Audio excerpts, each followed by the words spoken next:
क्या है चमार जाति का वह इतिहास जिसे सदियों तक छिपा कर रखा गया? आखिर कौन चाहता है उस इतिहास को छिपा कर रखना?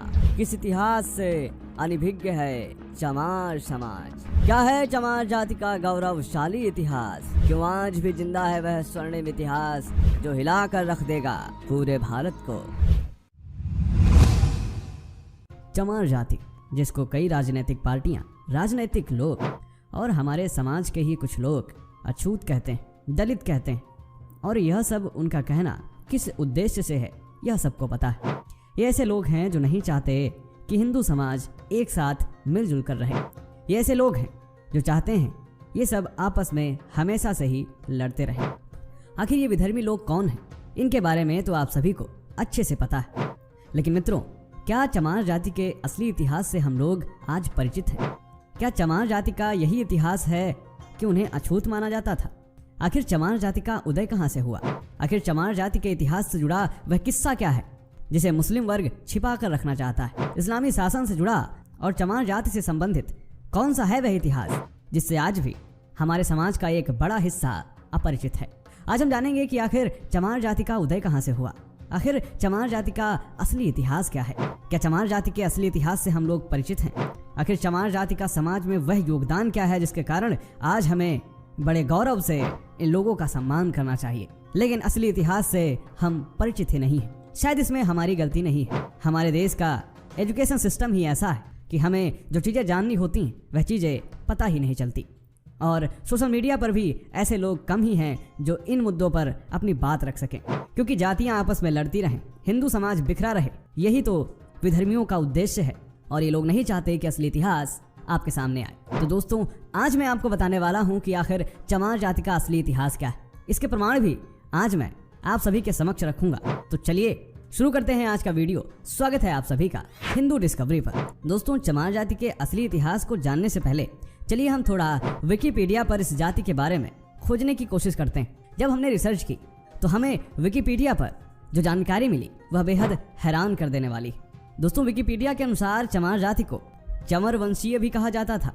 ये एक समय के क्षत्रिय पहचान से जाने जाते थे, लेकिन मुगलों ने जोर जबरदस्ती से इन्हें चमर वंशीय सूर्यवंशी क्षत्रियों को चमार नाम का दर्जा दे दिया। विकिपीडिया के अनुसार मुगलों ने ऐसा इसलिए किया कि ये सूर्यवंशी क्षत्रिय इस्लाम कबूल करने से इनकार कर रहे थे। उन्होंने कहा कि हम पशुओं की चमड़ी से जूता चप्पल बना सकते हैं, लेकिन इस्लाम नहीं कबूल कर सकते हैं। फिर आगे बताया जाता है कि चमर वंश के क्षत्रियों ने चमड़े का काम छोड़कर खेती करना शुरू कर दिया, और आज इनको अहिरवार भी कहा जाता है और जाटव नाम से भी संबोधित किया जाता है। जाटव आज इनकी उपजाति है, और आपको बता दें कि ये दोनों चमर वंश के वीर सूर्यवंशी क्षत्रिय हैं। विकिपीडिया के अनुसार इसका रेफरेंस देते हुए कुछ संदर्भ बताए जाते हैं, जिसमें अंबेडकर टाइम्स में रिसर्च के साथ यह छापा गया था कि चमार महापंडित सूर्यवंशी है।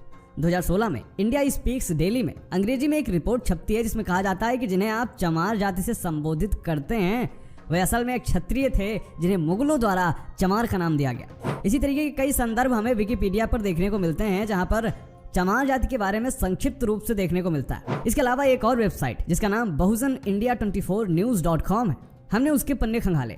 यह ऐसी वेबसाइट है जो लगातार दलितों से संबंधित मुद्दों को ही उठाती है और देश भर में हो रहे दलित मामलों से जुड़ी खबरों को प्रकाशित करती है। जब हमने इस वेबसाइट का रुख किया तो हमने यहाँ पर चमार जाति के असली इतिहास को जानने की कोशिश की। तो इस वेबसाइट में प्रकाशित है कि चमार जाति को कभी भी विदेशी आक्रांताओं ने उठने का मौका नहीं दिया। इनकी मुख्य भाषा पाली या प्रकृति भाषा थी, लेकिन इसकी लिपि के बारे में अभी भी पूर्णतया खोज नहीं हो पाई।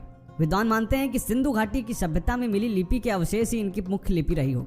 बहुजन इंडिया 24 न्यूज के मुताबिक चमार शब्द से ही प्रतीत होता है कि कुछ चमार जाति के लोग चमड़े से संबंधित व्यवसाय करते होंगे, परंतु इसके विपरीत चमार कोई जाति नहीं थी, बल्कि राजशाही चमर वंश था, और एक समय तक भारत समेत मध्य एशिया तक इसका शासन था। इसका शासन सिंधु नदी के दोनों तरफ था। इतिहास से पता चलता है कि कभी राजशाही चमर वंश भारत से ईरान और मध्य एशियाई देशों को मीठे पानी की सप्लाई करता था। गणित, विज्ञान, भवन निर्माण में पूरी दुनिया ने इसका लोहा माना था। इस जाति के लोग शिक्षा, धर्म, विज्ञान और चिकित्सा शास्त्र में निपुण पाए गए, लेकिन आज अधिकांश चमार जाति के लोग कृषक, मजदूर, बुनकरी आदि कार्यों से अपना भरण पोषण कर रहे हैं। दोस्तों, आपको बता दें कि भारत में आजादी से पहले अंग्रेजों ने चमार रेजिमेंट का गठन भी किया था, और चमार रेजिमेंट का गठन हुआ था 1 मार्च 1943 को। और चमार रेजिमेंट काफी मजबूत बटालियन मानी जाती थी। और दोस्तों, चमार रेजिमेंट के गठन के बाद इसको कुछ समय बाद खत्म कर दिया गया। इसके पीछे एक बहुत बड़ी घटना देखने को मिलती है, जहाँ पर आजाद हिंद फौज से मुकाबला करने के लिए चमार रेजिमेंट को अंग्रेजों ने सिंगापुर भेजा था। उस समय रेजिमेंट के कैप्टन थे मोहनलाल कुरील, जिन्होंने यह देखा कि चमार रेजिमेंट के सैनिकों के हाथों अंग्रेज हमारे अपने ही देशवासियों को मरवा रहे हैं। फिर क्या था, उन्होंने इसको आईएनए में शामिल किया और अंग्रेजों से भिड़ जाने का निर्णय किया। तब उन्होंने अंग्रेजों से लड़ते हुए सैकड़ों भारतीय सैनिकों की जान बचाई थी और चमार रेजिमेंट भंग कर दी गई, जिसके बाद कैप्टन मोहनलाल कुरील को भी बंदी बना दिया गया। फिर भारत आजाद होने के बाद उनको रिहा भी कर दिया गया। तो दोस्तों, अब आपने देखा कि कैसे चमार जाति का इतिहास न सिर्फ प्राचीन भारत में बल्कि आधुनिक भारत में भी कितना गौरवशाली रहा है। अब आते हैं चमार जाति के उस इतिहास पर जो कि सीधे तौर पर इस्लामी शासन को संदर्भित करता है। और वह ऐसा इतिहास है जो विधर्मी नहीं चाहते हैं कि यह आज लोगों के सामने आए, इसलिए शायद इसकी कभी चर्चा ही नहीं की जाती। दोस्तों, जब हम चमार जाति को लेकर इतिहास के पन्नों में जाते हैं तो हमें एक शख्स का नाम देखने को मिलता है, जिसका नाम है सिकंदर लोदी, जिसका शासनकाल 1479 से 1517 तक रहा। और सबसे खास बात यह है कि इसके शासनकाल से पहले पूरे भारतीय इतिहास में चमार नाम का उल्लेख ही नहीं मिलता।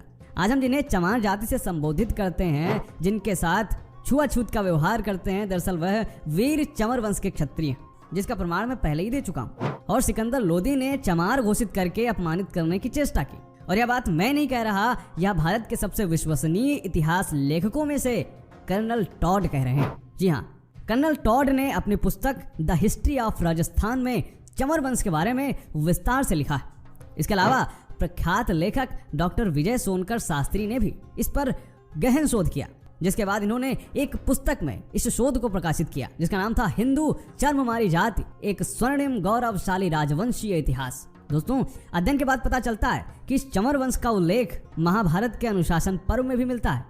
डॉक्टर शास्त्री के अनुसार प्राचीन काल में ना तो कोई चमार शब्द था और ना ही कोई जाति थी।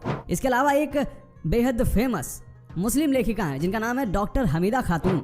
वो अपनी पुस्तक अर्बनाइजेशन में लिखती हैं कि मध्यकालीन इस्लामी शासन से पहले भारत में चर्म व सफाई कर्म के लिए किसी विशेष जाति का एक भी उल्लेख नहीं किया जाता है।